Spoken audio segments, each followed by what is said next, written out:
नमस्कार, आप देख रहे हैं गंगाजल न्यूज और मैं हूं ताराचंद नागर। जिला चिकित्सालय में 10 दिन पूर्व 3 अक्टूबर को जब बूस्टर का शुभारंभ होने के बाद ऑक्सीजन प्लांट से सिलेंडर भरा गया था, तब कंपनी इंजीनियर ने उपस्थित अधिकारियों और लोगों की आंखों में धूल झोंकी थी। वास्तव में सिलेंडर ऑक्सीजन से नहीं, हवा से भरा गया था।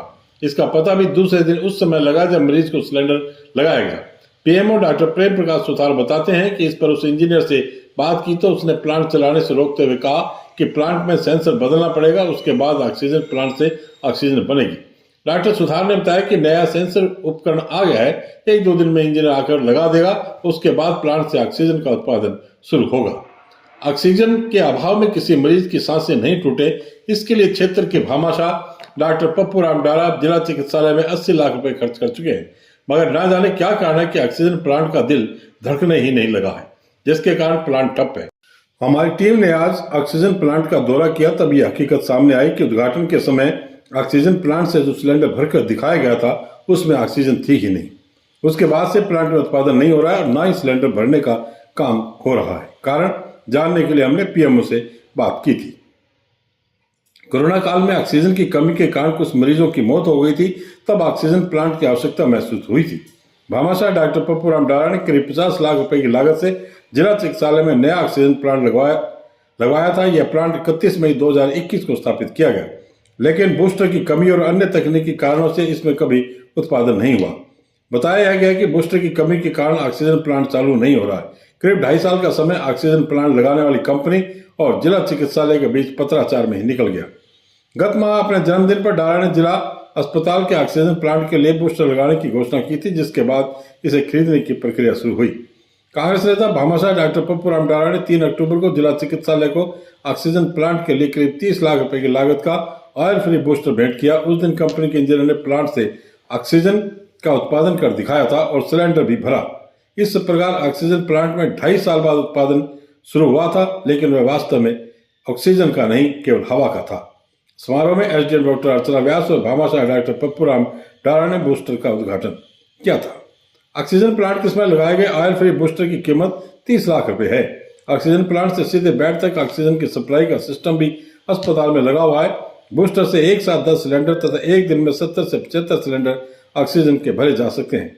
इससे आसपास के दूसरे अस्पतालों के लिए भी सिलेंडर भरकर भेजे जा सकते हैं, लेकिन इसके लिए प्लांट में ऑक्सीजन का उत्पादन होना जरूरी है।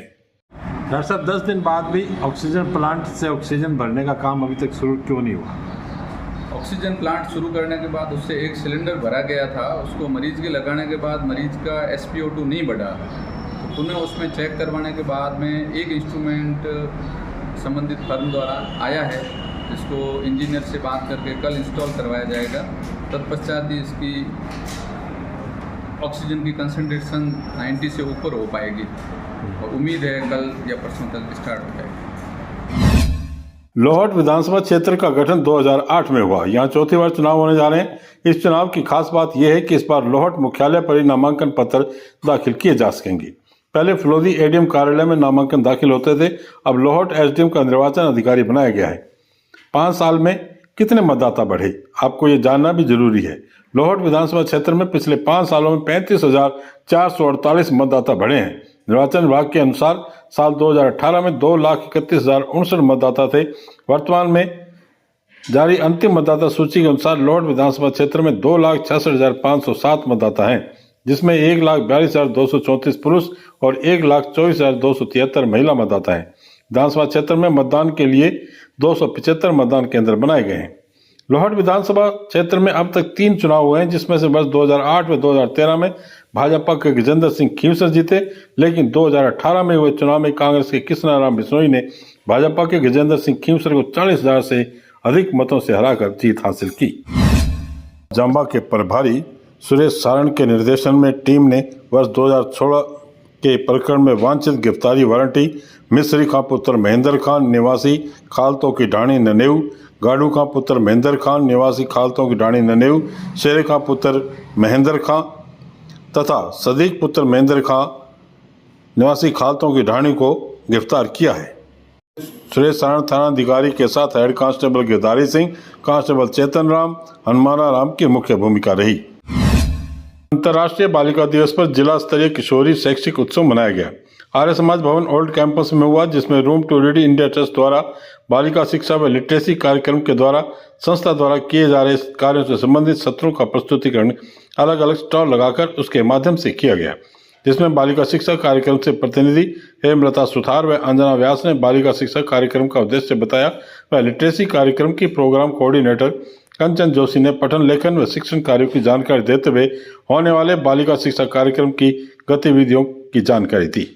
जीवन कौशल व मैटिंग सत्र, अभिभावकों के साथ में कार्यशाला व बैठक, बालिकाओं के घर का दौरा, शिक्षक कार्यशाला व बैठक, कम्युनिटी कैंपेन, बाल समूह बैठक, शैक्षणिक संस्थानों का भ्रमण, संदर्भ व्यक्ति से सत्र कराना, एलुमिनात बैठक, कैरियर परामर्श देना, मेरे सपनों की उड़ान इत्यादि की जानकारी दी। निरीक्षण हेतु आए सरकारी अधिकारी joint director Premchand Sakhla, child development education organisation Sohan Singh Rathore, district education officer Sarita, assistant district programme coordinator Santosh आदि उपस्थित रहे। आज बस इतने ही समाचार, कल फिर आपसे मुलाकात होगी, तब तक के लिए मुझे दीजिए धन्यवाद, शुभ रात्रि।